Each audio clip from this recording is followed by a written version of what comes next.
लेके आए हैं डायरेक्ट ऑनलाइन स्टार्टर। इसका अधिकतर जो उपयोग है 5 HP तक की मोटर को चलाने के लिए किया जाता है। दोस्तों ड्यूल स्टार्टर में 2 टाइप की वायरिंग होती है, एक पावर वायरिंग होती है, दूसरी कंट्रोल वायरिंग होती है। तो सबसे पहले दोस्तों हम इस ड्यूल स्टार्टर की जो है पावर वायरिंग आपको करके दिखाते हैं। दोस्तों हम इस वीडियो में आपको पावर और कंट्रोल वायरिंग जो है कंप्लीट करके दिखाने वाले हैं। दोस्तों अगर वीडियो आपको पसंद आए तो चैनल को लाइक, शेयर और सब्सक्राइब जरूर करें। तो चलो दोस्तों बिना देरी किए हम सबसे पहले पावर वायरिंग करना आपको सिखाते हैं। मैंने सबसे पहले जो अपनी एमसीबी है इसको मेन सप्लाई जो है 3 फेज मेन सप्लाई जो है उसको यहाँ पे कनेक्ट कर दिया है। RY भी तीनों वायर जो हैं कनेक्ट कर दिए हैं। उसके बाद में मैंने आप देख पाएंगे कि एमसीबी के आउटपुट सिरे से मैंने 3 लीड निकाली हैं, 3 वायर निकाले हैं, रेड, येलो और ब्लैक। दोस्तों यहाँ पे आप ब्लैक की जगह ब्लू वायर भी ले सकते हैं। और तीनों जो वायर हैं आप स्टेप वाइज स्टेप देख सकते हो। आप तीनों वायर जो हैं रेड ये मैंने निकाला है और रेड जो है ये मैंने एम्पियर मीटर को कनेक्ट कर दिया है। एम्पियर मीटर के दूसरे से सिरे से निकाल के मैंने अपने कॉन्टेक्टर के L1 टर्मिनल को कनेक्ट कर दिया है। दोस्तों जो आप येलो जो वायर देख पा रहे होंगे, येलो वायर जो है एमसीबी से सीधा निकाला और जो कॉन्टेक्टर के L2 टर्मिनल को कनेक्ट कर दिया। उसके बाद में जो आपका ब्लैक वायर जो है उसको मैंने एमसीबी से निकाला और आपके कॉन्टेक्टर के L3 टर्मिनल को मैंने कनेक्ट कर दिया है। दोस्तों ये एम्पियर मीटर जो है ये लोड करंट मापता है। इसको आप किसी भी एक लाइन में जोड़ सकते हो, चाहिए रेड में जोड़ सकते हो, येलो में जोड़ सकते हो, ब्लैक में जोड़ सकते हो। तीनों में से एक फेज में आप जोड़ सकते हो। ये देखिए आप देख पा रहे होंगे ये मैंने श्रेणी क्रम में सीरीज में इसको जोड़ा है। एम्पियर मीटर हमेशा सीरीज में जोड़ा जाता है। तो मैंने पहले एम्पियर मीटर आपको जोड़ के दिखा दिया। उसके बाद में ये है मेरे पास वोल्ट मीटर। वोल्ट मीटर के 2 जो टर्मिनल होते हैं T1 T2 जो होते हैं इनको मैं जो वोल्ट मीटर है ये पैरेलल में जुड़ता है, बोलते हैं तो समांतर में जुड़ता है। इसको 2 फेजों के बीच में जोड़ सकते हो आप, चाहे तो R और Y के बीच में जोड़ सकते हो, चाहे Y और R के बीच में जोड़ सकते हो। यानी कि कहने का मतलब ये है कि तीनों में से 2 फेजों के बीच में आप जोड़ सकते हो। तो मैंने सुविधा के अनुसार 2 फेजों के बीच में जोड़ दिया, R और Y के बीच में इसको जोड़ दिया है। तो दोस्तों अपना जो वोल्ट मीटर भी कनेक्ट कर दिया है अपन ने, वोल्ट मीटर भी कनेक्ट कर दिया है। और ये जो है आपका जो कॉन्टेक्टर है इसके तीनों इनपुट टर्मिनलों को भी मैंने सप्लाई दे दी है। इसके बाद में दोस्तों ये जो है ओवरलोड कॉइल है आपकी। इसका काम होता है जैसे ही मोटर ओवरलोड होती है, मोटर जाम होती है, मोटर ज्यादा करंट लेती है तो उस टाइम पे जो है ये मोटर सर्किट को तुरंत ही ट्रिप करा देती है। इसलिए ये एक जो है सेफ्टी डिवाइस है दोस्तों। और इसको जो है कॉन्टेक्टर के जो आउटपुट टर्मिनल होते हैं आप देख पा रहे होंगे आराम से, T1 T2 T3 इसमें कनेक्ट कर देंगे, यहाँ पे कनेक्ट कर देंगे दोस्तों। तो चलो दोस्तों इसको मैं कनेक्ट कर दिया मैंने। और जो मोटर के जो तीनों लीड आएगी, मोटर के 3 लीड आएगी T1 T2 T3, ये मोटर के तीनों जो लीड हैं यहाँ पे कनेक्ट कर देंगे दोस्तों। जो अपनी ओवरलोड कॉइल है इसकी T1 T2 T3 यहाँ पे समर्सिबल की जो लीड जो केबल जोड़नी थी, लेकिन समर्सिबल यहाँ पे उपलब्ध नहीं है, इसलिए मैंने यहाँ पे एक LED लैंप जो है लोड के रूप में कनेक्ट करके यहाँ पे दिखा दिया है। तो चलो दोस्तों ये जो जितनी वायरिंग करी है अपन ने, ये वायरिंग कहलाती है पावर वायरिंग। पावर वायरिंग जो है ज्यादा कठिन नहीं है, सिंपल है, वेरी सिंपल है। दोबारा से समझ लीजिए आप। सबसे पहले मैंने यहाँ से 3 L1 जो अपना रेड, येलो और ब्लैक वायर उठाए, उसको तीनों को उठा के मैंने जो है अपना कॉन्टेक्टर को सप्लाई दे दी। और बीच में से एक वायर को मैंने काटा और जो आपका एम्पियर मीटर है उसके एक वायर जो है टर्मिनल 1 को और दूसरा टर्मिनल 2 को जोड़ दिया, यानी कि सीरीज में कनेक्ट कर दिया। और ये वोल्ट मीटर जोड़ा है मैंने, 2 फेजों के बीच में इसको जोड़ना है, तो मैंने रेड और येलो के बीच में जोड़ दिया। दोस्तों ये वायरिंग जो भी हमने की है ये होती है आपकी पावर वायरिंग। चलो दोस्तों बिना देरी किए हम अब कंट्रोल वायरिंग करते हैं। दोस्तों हमने कंट्रोल वायरिंग कर ली है। तो कंट्रोल वायरिंग करने के लिए आप सबसे पहले यहां से देखिए, मैंने जो आपका T1 है, ये जो T1 है यानी कि इसको L1 भी बोल सकते हो आप, L1 से कॉन्टेक्टर के L1 से एक वायर जो है वो उठाएंगे और सीधा आपका जो ये ऑफ पुश बटन है, ये जो दोस्तों वैसे जो नॉर्मली क्लोज बटन होता है, एनसी होता है, ये ऑफ करने के काम आता है, मोटर को बंद करने के काम आता है। तो एनसी के पहले टर्मिनल को कनेक्ट कर देंगे, यही वायर एनसी के सेकंड टर्मिनल से उठाएंगे। और दोस्तों आप देख पा रहे होंगे कि जो आपका ऑन पुश बटन है, जिसको अपन एनओ बोलते हैं, एनओ के पहले टर्मिनल को कनेक्ट कर देंगे और एनओ के दूसरे टर्मिनल से उठाएंगे। और ये जो आपकी ओएलसी आपको दिख रही होगी, ओएलसी का जो 95 टर्मिनल होता है दोस्तों, अच्छी तरह से आप देखोगे तो दिख जाएगा आपको। ये देखो एनसी के 95 टर्मिनल के साथ मैंने जोड़ दिया और ओएलसी के 95 को जोड़ने के बाद में जो ओएलसी का जो 96 नंबर टर्मिनल है, यहां से एक वायर जो है कनेक्ट करेंगे। 96 से एक वायर उठाएंगे और इसको दोस्तों सीधा अपन जो है, जो आपकी एनवीसी का जो A1 A2 टर्मिनल होता है, तो A1 को मैं कनेक्ट कर देता हूं। ये एनवीसी के टर्मिनल होते हैं A1 A2। यहाँ पे एक बार दोस्तों आप जरूर देख लें, ये आपकी जो एनवीसी जो है, इस पे लिखा होता है 220 वोल्ट 50 हर्ट्ज, कईयों पे लिखा होता है 440 वोल्ट 50 हर्ट्ज। तो ये दोस्तों 220 वोल्ट है, इसका मतलब है ये जो इस कॉन्टेक्टर के एनवीसी जो है, ये सिंगल फेज पे चलने वाली है, यानी कि 220 वोल्टेज पे चलने वाली है। तो दोस्तों मैंने क्या कर दिया, A1 को तो जो है फेज से कनेक्ट कर दिया, यहाँ से ये रेड वायर से फेज उठाया था। सबसे पहले जो है ऑफ पुश बटन में दिया, ऑफ पुश बटन में से ऑन पुश बटन में दिया, ऑन पुश बटन से निकाला और जो OLC का जो 95 टर्मिनल है उसको कनेक्ट किया। OLC के 95 के बाद में 96 से निकाला और अपन ने जो कॉन्टेक्टर की एनवीसी का A1 जो टर्मिनल है उसको कनेक्ट कर दिया दोस्तों।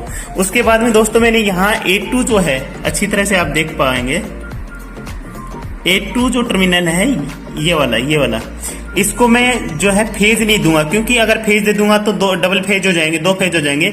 एनवीसी को 440 वोल्टेज यानी 415 वोल्टेज मिलेंगे, एनवीसी जल जाएगी। इसलिए मैं A1 को जो है फेज से कनेक्ट कर दिया और जो है A2 है उसको मैंने न्यूट्रल अलग से सप्लाई ली है दोस्तों। ये न्यूट्रल का देखो, ये चौथा वायर अलग से लिया है मैंने। तो इसको अब जो है 220 वोल्टेज मिलेंगे और एनवीसी जो है अपनी काम करेंगी। लेकिन दोस्तों अभी कंट्रोल वायरिंग आप पूरी नहीं समझ पाए हैं, क्योंकि सबसे पहले मैंने जो है ये फेज उठाया।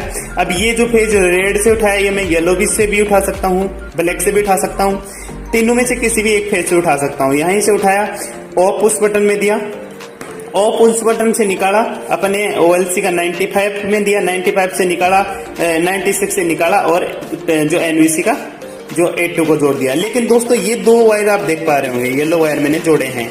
जो आपका एनओ जो पुश बटन है उसके पैरेलल में 2 वायर जोड़े मैंने येलो। ये इसलिए जोड़े हैं दोस्तों, यदि मैं ये नहीं जोड़ता तो क्या होता है, जब तक मैं इस एनओ पुश बटन को दबा के रखता तब तक ही मेरी मोटर चल पाती। जैसे ही मैं इसको छोड़ता तो मोटर वापस बंद हो जाती है। तो इस समस्या को हल करने के लिए मैंने क्या किया, जो ऑन पुश बटन होता है उसके पैरेलल में 2 वायर जोड़े और ये जो कॉन्टेक्टर का आप देख पा रहे होंगे, कॉन्टेक्टर में 13 नंबर और 14 नंबर एनओ टर्मिनल हैं दोस्तों, इनको कनेक्ट कर दिया। अब क्या होगा, जैसे ही आप पुश बटन को दबाओगे तो मोटर आपकी चलना स्टार्ट हो जाएगी। इस बटन को छोड़ भी दोगे तो भी लगातार चलती रहेगी और जब तक चलती रहेगी जब तक कि आप इस जो ऑफ पुश बटन है इसको नहीं दबाओगे, जब तक आपकी मोटर चलती रहेगी। तो दोस्तों जो है अपनी कंट्रोल वायरिंग और पावर वायरिंग जो है कंप्लीट हो चुकी है और इस वायरिंग को मैं एक बार डायग्राम के माध्यम से भी समझाने की कोशिश करूंगा। उससे पहले मैं दोस्तों एक बार आपको सप्लाई देके दिखा देता हूं। तो दोस्तों हमने सप्लाई कनेक्ट कर ली है। जैसे ही ऑन पुश बटन को मैं दबाऊंगा तो